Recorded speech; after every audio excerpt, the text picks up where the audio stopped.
Hello.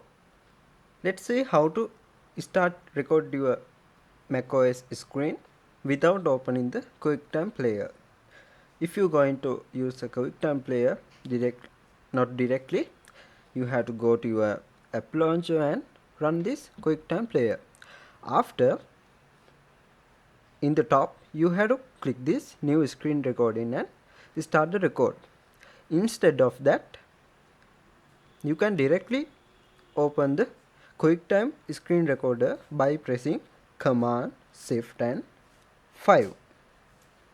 After that, you will see the start to record option here. In right now you are not able to see that because I am currently recording my screen.